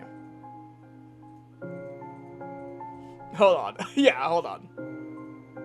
So I picked scribe. They're of the scribe class. What is the evidence? Makeup, third victim's blood cycle, dead fae, ring, photographs. How does this prove scribe involvement? I recall that there are no magic traces on the crime scene photographs, but rather on the family photographs. I set down the family photographs and hovered the black light on them in succession. Can you see this blue sigil on some of the victims' left hands? Theo's eyes widen at the sight. Yes, I can see it. Did the sigils cause these bizarre deaths? I take a moment to remember what's written in the Fae Encyclopedia. Sigils are the scribe's protected boons. They are supposed to keep these people safe. Wait a moment. It seems I was mistaken. Fuck. What else you got? Shit. Hold on. What? Maybe it is the parasitic. Maybe it is the parasitic. Wait, let me go back. I might have been mistaken. But the sickles on the blue sickles seem to be scribe origin. So let's go back to parasitic, because there's a lot of evidence for parasitic. Maybe I should not have gone back. Maybe I should have been, set on my scribe fae, explanation. But let's see about parasitic.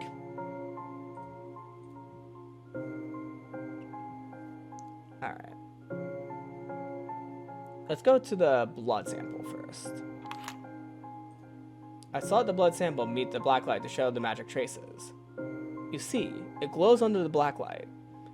I can see the purple traces, but what about this red glow? I'm taking a moment to collect my thoughts. You're right, I must have missed it. What else you got? What the fuck? Would it be the dead fae? Maybe I'm a bit confused what's going on here. I put the dead fae beneath the black light. This is a dead parasite. This is a dead parasitic fae. Look, it glows under the black light. Is this dead bug the one behind the murders? And I can see the purple traces. But what about this red glow? So it is warrior. Wait, so it's warrior? Wait, hold on, it's warrior? Maybe I should not be save scumming like this. I feel like I'm save scumming. I might be playing this wrong. But wait, so it's warrior? Wait, hold on. So it is warrior. So there's red traces, so it's really leading to warrior. I thought that was just part of the parasitic phase hue with the red. So wait, so third victim's blood sample. I saw the blood sample beneath the black light. There's a glow of purple red on the black light. How do the purple traces, or parasitic magic as you say, have a part in this? The blood is fairy blood. Parasitic underlings of a warrior high fae help with the murders.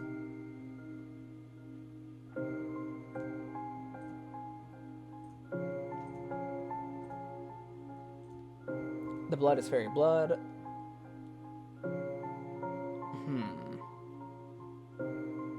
I mean, we are trying to make the warriors out to be the, murderers, like the culprit.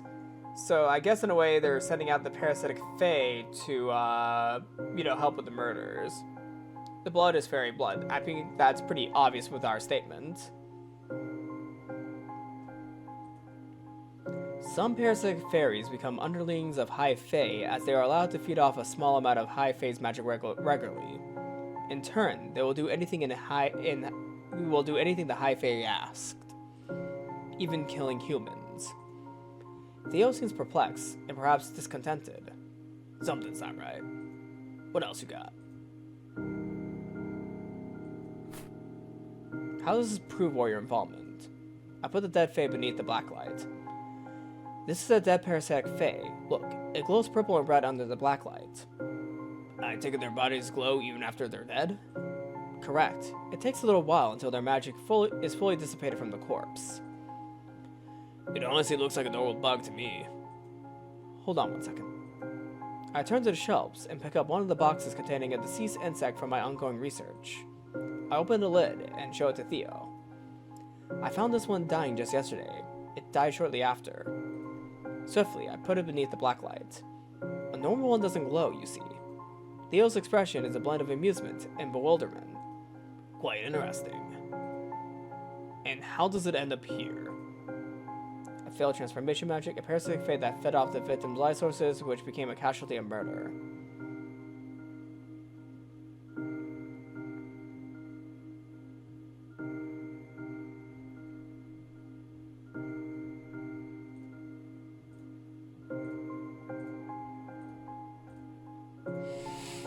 How does it end up here?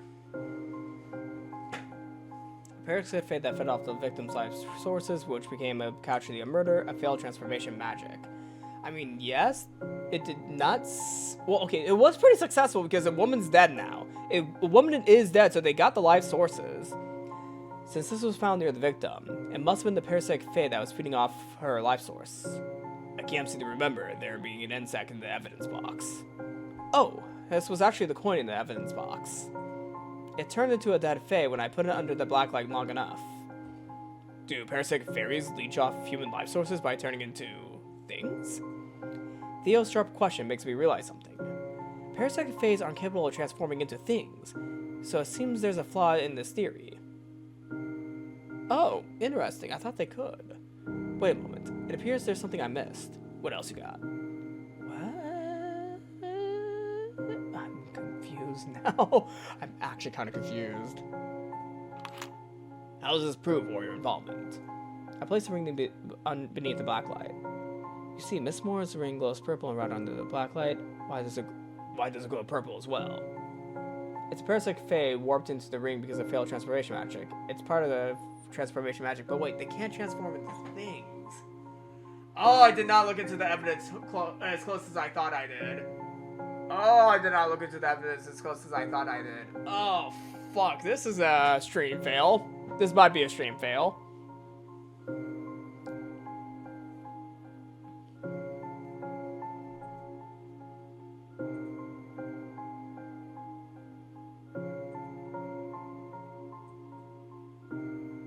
What the hell are we dealing with here? I feel like this is that misdirection, so that's why I don't know if I should read this part.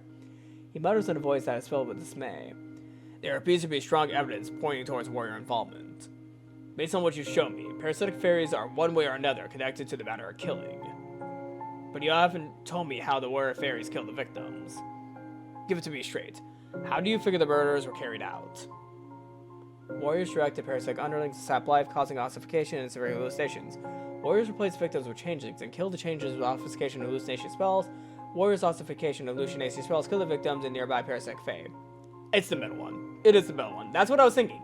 All the victims had 6 fingers. All the victims had 6 fingers. All of them had 6 fingers.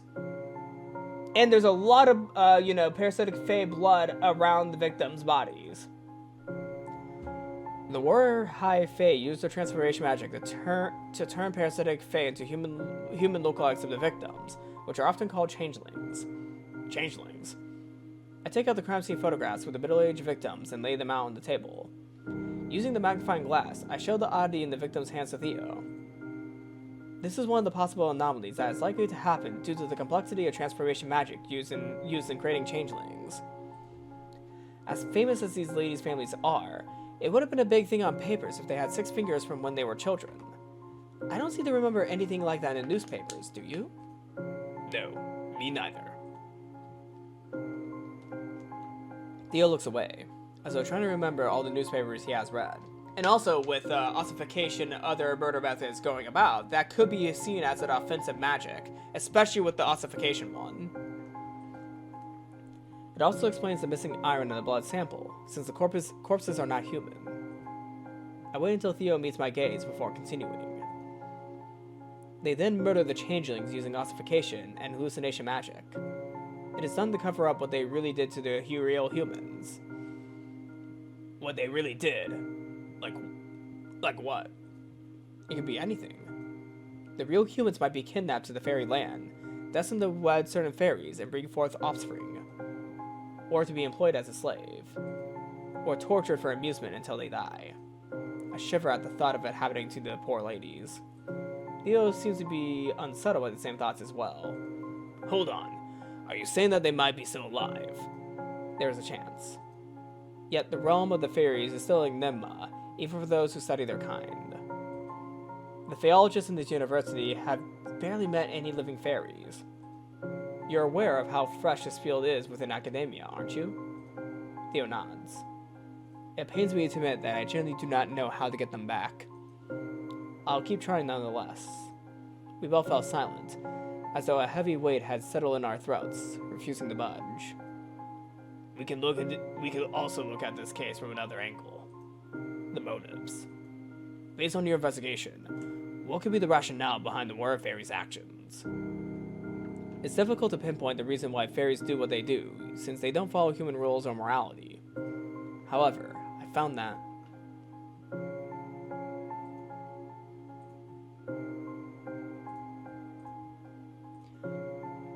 Warriors are targeted people blessed by scribes. Warriors murder parasitic fairies because they're a difficult low phase. Warriors' hatred towards humans may be the cause. I think they are targeting people blessed by the scribes, and I can use the photos as evidence for that.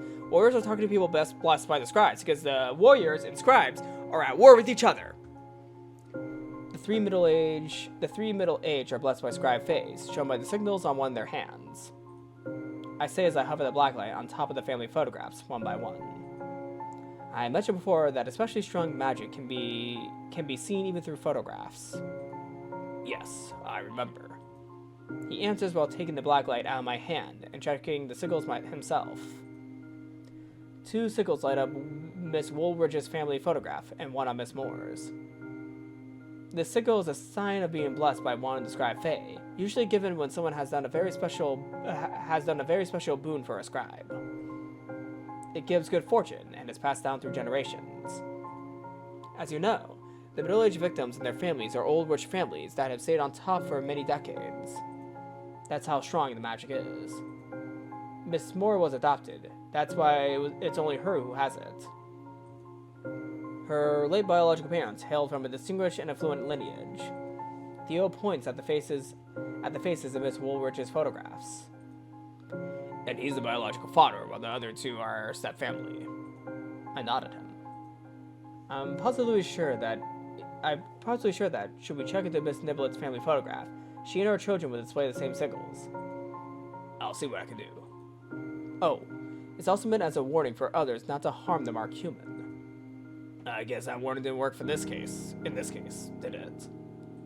No, it didn't. That makes sense. The scribes would not hurt, the ones they blessed. So the ones they blessed were spared from the fate that those who got killed, the ones who are blessed would be spared by the scribes because they are told not to attack the ones who are blessed. However, warriors do not like scribes, so that's why they must have killed the ones who are blessed by the scribes. The humans who are blessed by the scribes were killed by the warrior class. Very intriguing. I'm really liking this. I am really liking this. I am really liking this setup so far. Sorry, I was just making sure that stream's still good. I also have about 10 minutes, so I might have to end it after the scene. Well, I suppose this does make sense, and it's a pattern. Yes. This might be targeted murders. He then casts a glance my way, with an air of satisfaction around him, and breaks into a smile. Good job. My, considering how rarely he gives me commendations, this sounds like a compliment of a lifetime. I can feel my confidence is going through the roof. Thank you. Lastly, what have you found on the poor girl, Mary Hatcher? Any connections to fairies? The chemist's report is similar to the case files. The blood is normal human blood, traces of arsenic. I didn't find any signs of fairy magic from the evidence.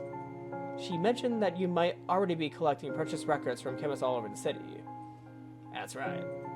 We're still investigating whether someone has a link to the girl. I see. The chemist's parents own a cosmetic company that produces the makeup powder in the evidence. She said it is popular among the upper-class ladies lately since they've gotten Mary Pickford to do the advertisements. He picks out a small notebook and pen from his trench coat and starts writing. I'm not sure if this is useful. Every scrap of information counts. I ought to note down the things we talked about today as well. Your findings threw me for a loop. I forgot to take notes. Of course. Take your time. Please remember a lot of this information. And the correct ones. While Theo was writing, I tidied up my desk and put the evidence back in the box. Anything else you got? That's all I have for now. He puts his notebook and pen back into his coat. He heaves a heavy sigh. I can believe he heaves a sigh so heavy I can believe he has the weight of the city on his shoulders. Even so, when he looks at me, there's a glint of something that wasn't there before. The reflective illumination is all the more stark since we started this discussion. It's hope, perhaps. A tiny, delicate thing is blooming into this room to counteract the overwhelming darkness and despair outside. I always knew you were clever. Even though I feel there are still some missing pieces to this puzzle, you've done well. I'm quite impressed. Thank you, Theo. He answers with a soft smile. Well, we've still got our work cut out for us. At least for now, innocent people won't be thrown in jail, thanks to you. I'm glad I could help. Now, I just need to convince the chief in the papers. Thing is, I might have to bring up your name in my report. I can't predict how the papers will handle this, but it's possible they'll mention you in Faeology. This is good for your field, of course, but it could draw unwanted, dangerous attention your way. I'll be fine, Theo. I can protect myself. This is what the field needs. Indeed. You're more than capable of taking care of yourself. I know that very well. I do appreciate you worrying over me. Theo's concern seems to fade, and he lets out a sigh of relief. Well, this day's certainly been a ride. He glances at his wristwatch. I've still got time until I have to get back to this. I still got time until I have to get back to the station. Fancy a drink with me? You can tell me more about fairies. I'll listen with way less judgment this time. Just like I promised. Sure. Would you mind waiting until I finish grading a few assignments? It'll take 10 minutes at most. Go ahead. I focus my attention on the assignments. There's a minute of companionable silence. The scribbling of my pen is the only noise audible. Theo then speaks. You know what we should toast to when we drink? What? We should toast to being a good team. We're a team, aren't we? Aren't we? Or at least we should be. Your knowledge of the fairies is exactly what we need to make sense of all this mess. And it's not just that. Your talent for investigation is as impressive as they come. If you act as a consultant in a high-profile case like this, you'll be handsomely compensated in the courts. Imagine what those funds could do to your phaeological research. So what do you think? Would you ever consider joining the investigation in an official capacity? Hell yeah! Hell yeah! That's what the demo is for, to show us the introduction of Theo and Augustus's adventure into solving the Fae murders. Augustine's, not Augustus. Augustine. I'll consider it. No, hell yes. I'm going to say yes. I would say yes. Oh, wait, that might be the end of the demo. Oh, hey, handsome. That might be the end of the demo right there. Ending number 1, Detective Duo. Woo! Thank you, everybody, for watching this stream. Hold on. Oh, that's not the end of the demo. That's awkward. That's awkward. That is a bit awkward. However, that is actually all the time I have for today's stream. Thank you, everybody, for watching today's stream. I'm saying stream a bunch. I've been recording for about 2 hours today, so I'm a little bit tired. Of course, I also came out of a shift at my work right before the stream, so I am pretty tuckered out for today. That's why I only gave myself 2 hours, and I still have some work that I need to do tonight for other projects of mine, so I'm going to have to call it here. But thank you all so much for watching today's stream. Hello, Michael. I'm Andrew from Fuzzy Pixel Games. 2 of my games are participating in the Choose Wisely Fest, Laws of Dragia and King Sim. I just emailed with the links. Check your spam just in case. All right. I will check my email very soon. I'm actually having a very busy schedule for the Choose Wisely Festival, so I might not be able to pick up your game during the festival itself.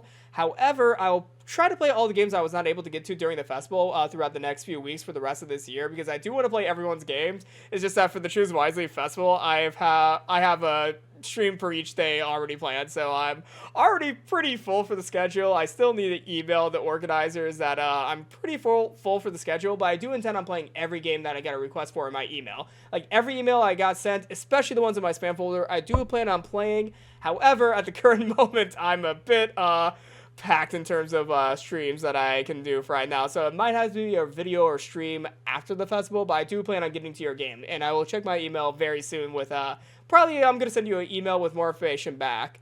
You already planned? Well, okay, thanks anyways. Yeah, I'm so sorry. I got in about 58 emails. I got 58 games that people have already sent my way, so I am so sorry, Andrew. I am so sorry. I got a lot of game suggestions that kind of got out of control when I kept on getting emails. So yeah, my deepest apologies regarding that. But I do plan on playing your game very soon. It probably just won't be during the festival. I am deeply sorry about that. But yes, thank you everybody for watching today's stream of Death and Faeology. I'm going to be doing a lot more streams this week, as I already alluded to earlier. I'm going to be doing a lot of streams this week. But thank you everybody for watching today's stream, and I'll see you all next time. Thank you all for watching.